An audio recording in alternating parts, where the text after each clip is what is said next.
Daily Reading Plan. Day 9. Matthew 25. Then the kingdom of heaven will be like 10 virgins who took their lamps and went out to meet the bridegroom. 5 of them were foolish, and 5 were wise. Those who were foolish, when they took their lamps, took no oil with them, but the wise took oil in their vessels with their lamps. Now while the bridegroom delayed, they all slumbered and slept. But at midnight there was a cry, "Behold! The bridegroom is coming! Come out to meet him!" Then all those virgins arose, and trimmed their lamps. The foolish said to the wise, "Give us some of your oil, for our lamps are going out." But the wise answered, saying, "What if there isn't enough for us and you? You go rather to those who sell, and buy for yourselves." While they went away to buy, the bridegroom came, and those who were ready went in with him to the wedding feast, and the door was shut. Afterward the other virgins also came, saying, "Lord, Lord, open to us." But he answered, "Most certainly I tell you, I don't know you. Watch therefore, for you don't know the day nor the hour in which the Son of Man is coming. For it is like a man going into another country, who called his own servants and entrusted his goods to them. To one he gave 5 talents, to another 2, to another 1, to each according to his own ability. Then he went on his journey. Immediately he who received the 5 talents went and traded with them, and made another 5 talents. In the same way, he also who got the 2 gained another 2. But he who received the 1 talent went away and dug in the earth and hid his Lord's money. Now after a long time the Lord of those servants came, and settled accounts with them.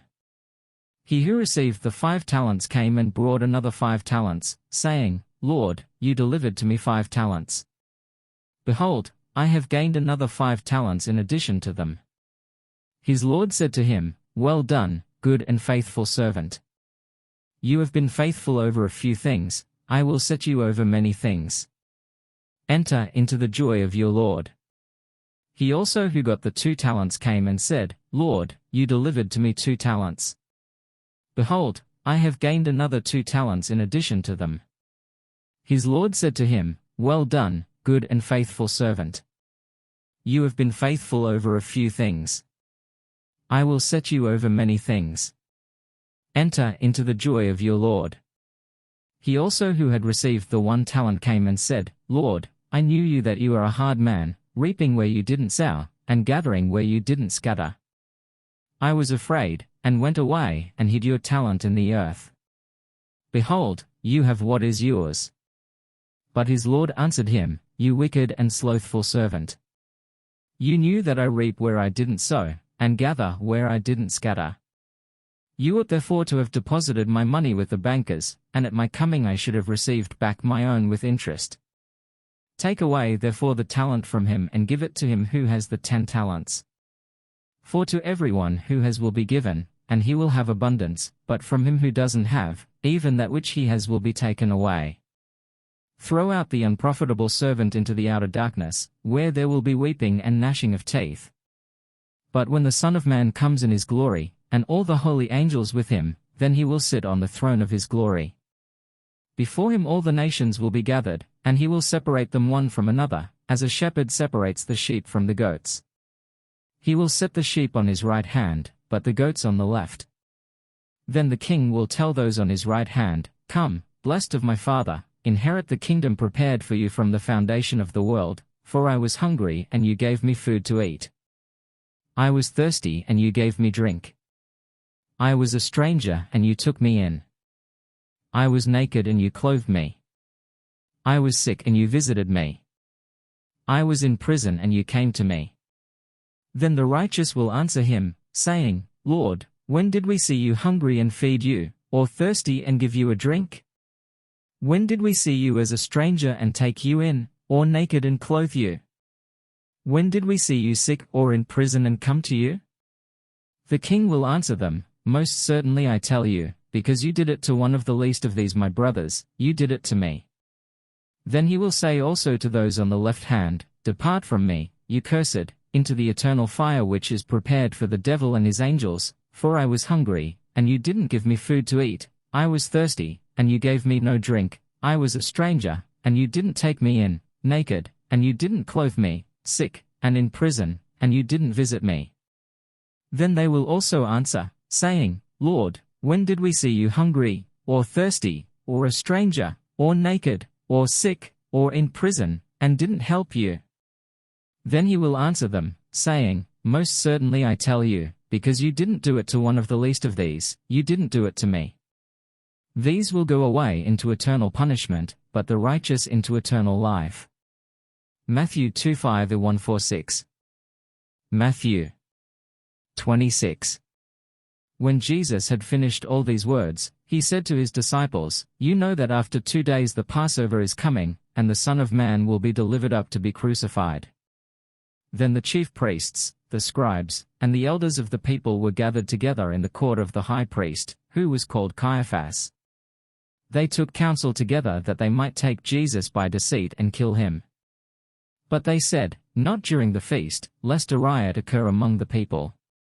Now when Jesus was in Bethany, in the house of Simon the leper, a woman came to him having an alabaster jar of very expensive ointment, and she poured it on his head as he sat at the table. But when his disciples saw this, they were indignant, saying, Why this waste? For this ointment might have been sold for much and given to the poor. However, knowing this, Jesus said to them, Why do you trouble the woman? She has done a good work for me. For you always have the poor with you, but you don't always have me. For in pouring this ointment on my body, she did it to prepare me for burial. Most certainly I tell you, wherever this good news is preached in the whole world, what this woman has done will also be spoken of as a memorial of her. Then one of the 12, who was called Judas Iscariot, went to the chief priests and said, What are you willing to give me if I deliver him to you? So they weighed out for him 30 pieces of silver. From that time he sought opportunity to betray him. Now on the first day of unleavened bread, the disciples came to Jesus, saying to him, Where do you want us to prepare for you to eat the Passover? He said, Go into the city to a certain person, and tell him, The teacher says, My time is at hand. I will keep the Passover at your house with my disciples. The disciples did as Jesus commanded them, and they prepared the Passover. Now when evening had come, he was reclining at the table with the 12 disciples. As they were eating, he said, Most certainly I tell you that one of you will betray me. They were exceedingly sorrowful, and each began to ask him, It isn't me, is it, Lord? He answered, He who dipped his hand with me in the dish will betray me. The Son of Man goes even as it is written of him, but woe to that man through whom the Son of Man is betrayed. It would be better for that man if he had not been born. Judas, who betrayed him, answered, It isn't me, is it, Rabbi? He said to him, You said it. As they were eating, Jesus took bread, gave thanks for it, and broke it. He gave to the disciples and said, Take, eat, this is my body. He took the cup, gave thanks, and gave to them, saying, All of you drink it, for this is my blood of the new covenant, which is poured out for many for the remission of sins. But I tell you that I will not drink of this fruit of the vine from now on, until that day when I drink it anew with you in my Father's kingdom. When they had sung a hymn, they went out to the Mount of Olives. Then Jesus said to them, All of you will be made to stumble because of me tonight, for it is written, I will strike the shepherd, and the sheep of the flock will be scattered. But after I am raised up, I will go before you into Galilee. But Peter answered him, Even if all will be made to stumble because of you, I will never be made to stumble. Jesus said to him, Most certainly I tell you that tonight, before the rooster crows, you will deny me 3 times. Peter said to him, Even if I must die with you, I will not deny you. All of the disciples also said likewise. Then Jesus came with them to a place called Gethsemane, and said to his disciples, Sit here, while I go there and pray. He took with him Peter and the 2 sons of Zebedee, and began to be sorrowful and severely troubled. Then he said to them, My soul is exceedingly sorrowful, even to death. Stay here and watch with me. He went forward a little, fell on his face, and prayed, saying, My Father, if it is possible, let this cup pass away from me, nevertheless, not what I desire, but what you desire. He came to the disciples and found them sleeping, and said to Peter, "What, couldn't you watch with me for 1 hour? Watch and pray, that you don't enter into temptation. The spirit indeed is willing, but the flesh is weak." Again, a second time he went away and prayed, saying, "My Father, if this cup can't pass away from me unless I drink it, your desire be done." He came again and found them sleeping, for their eyes were heavy. He left them again, went away, and prayed a third time, saying the same words. Then he came to his disciples and said to them, "Are you still sleeping and resting? Behold, the hour is at hand, and the Son of Man is betrayed into the hands of sinners. Arise, let's be going. Behold, he who betrays me is at hand." While he was still speaking, behold, Judas, one of the 12, came, and with him a great multitude with swords and clubs, from the chief priests and elders of the people. Now he who betrayed him had given them a sign, saying, "Whoever I kiss, he is the one. Seize him." Immediately he came to Jesus, and said, "Greetings, Rabbi," and kissed him. Jesus said to him, "Friend, why are you here?" Then they came and laid hands on Jesus, and took him. Behold, one of those who were with Jesus stretched out his hand and drew his sword, and struck the servant of the high priest, and cut off his ear. Then Jesus said to him, "Put your sword back into its place, for all those who take the sword will die by the sword.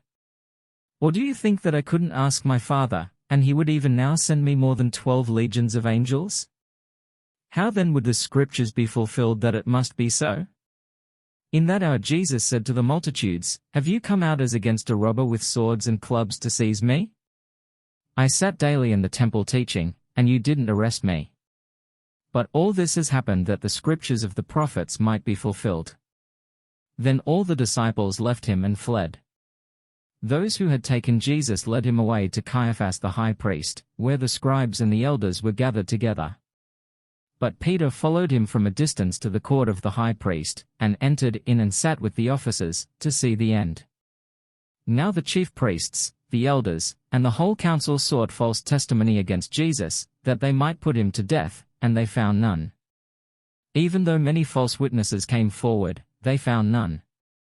But at last 2 false witnesses came forward and said, "This man said, I am able to destroy the temple of God, and to build it in 3 days." The high priest stood up and said to him, "Have you no answer? What is this that these testify against you?" But Jesus stayed silent. The high priest answered him, "I adjure you by the living God that you tell us whether you are the Christ, the Son of God." Jesus said to him, "You have said so. Nevertheless, I tell you, after this you will see the Son of Man sitting at the right hand of power, and coming on the clouds of the sky." Then the high priest tore his clothing, saying, "He has spoken blasphemy. Why do we need any more witnesses? Behold, now you have heard his blasphemy. What do you think?" They answered, "He is worthy of death." Then they spat in his face and beat him with their fists, and some slapped him, saying, "Prophesy to us, you Christ. Who hit you?" Now Peter was sitting outside in the court, and a maid came to him, saying, "You were also with Jesus, the Galilean." But he denied it before them all, saying, "I don't know what you are talking about." When he had gone out onto the porch, someone else saw him and said to those who were there, "This man also was with Jesus of Nazareth." Again he denied it with an oath, "I don't know the man." After a little while those who stood by came and said to Peter, "Surely you are also one of them, for your speech makes you known." Then he began to curse and to swear, "I don't know the man." Immediately the rooster crowed. Peter remembered the word which Jesus had said to him, "Before the rooster crows, you will deny me 3 times." Then he went out and wept bitterly. Matthew 26:175. Matthew 27. Now when morning had come, all the chief priests and the elders of the people took counsel against Jesus to put him to death. They bound him, led him away, and delivered him up to Pontius Pilate, the governor. Then Judas, who betrayed him, when he saw that Jesus was condemned, felt remorse, and brought back the 30 pieces of silver to the chief priests and elders, saying, I have sinned in that I betrayed innocent blood." But they said, "What is that to us? You see to it." He threw down the pieces of silver in the sanctuary and departed. Then he went away and hanged himself. The chief priests took the pieces of silver and said, "It's not lawful to put them into the treasury, since it is the price of blood." They took counsel, and bought the potter's field with them to bury strangers in. Therefore that field has been called the field of blood to this day. Then that which was spoken through Jeremiah the prophet was fulfilled, saying, "They took the 30 pieces of silver, the price of him upon whom a price had been set, whom some of the children of Israel priced, and they gave them for the potter's field, as the Lord commanded me." Now Jesus stood before the governor, and the governor asked him, saying, "Are you the king of the Jews?" Jesus said to him, "So you say." When he was accused by the chief priests and elders, he answered nothing. Then Pilate said to him, "Don't you hear how many things they testify against you?" He gave him no answer, not even one word, so that the governor marveled greatly. Now at the feast the governor was accustomed to release to the multitude one prisoner whom they desired. They had then a notable prisoner called Barabbas. When therefore they were gathered together, Pilate said to them, "Whom do you want me to release to you? Barabbas, or Jesus who is called Christ?" For he knew that because of envy they had delivered him up.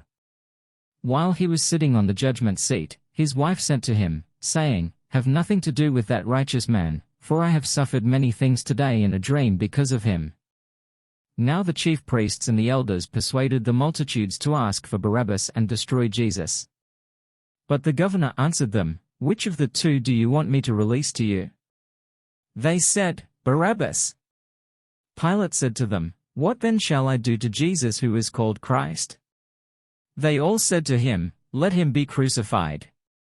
But the governor said, "Why? What evil has he done?" But they cried out exceedingly, saying, "Let him be crucified." So when Pilate saw that nothing was being gained, but rather that a disturbance was starting, he took water and washed his hands before the multitude, saying, "I am innocent of the blood of this righteous person. You see to it."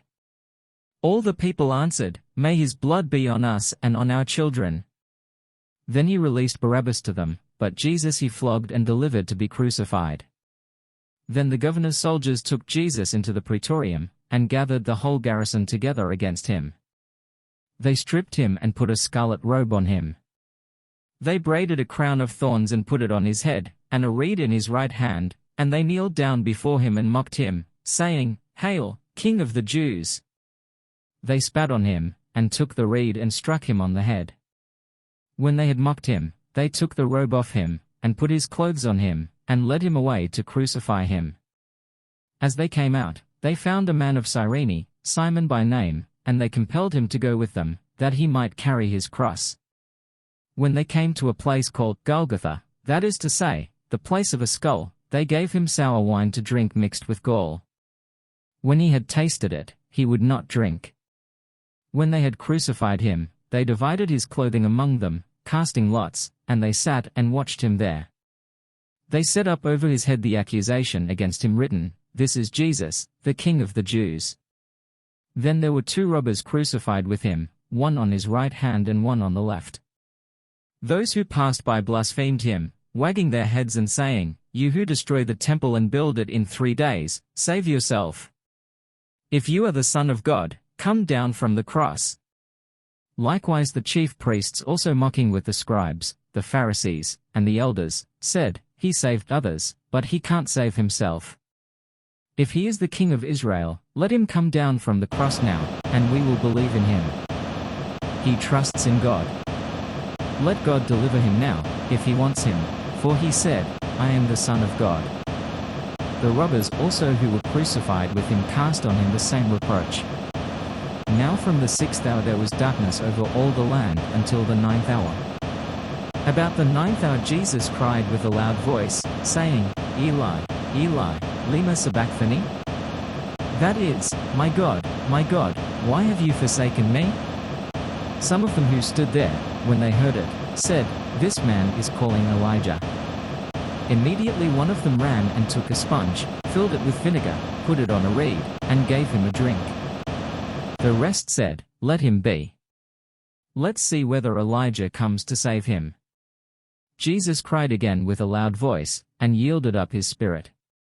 Behold, the veil of the temple was torn in two from the top to the bottom.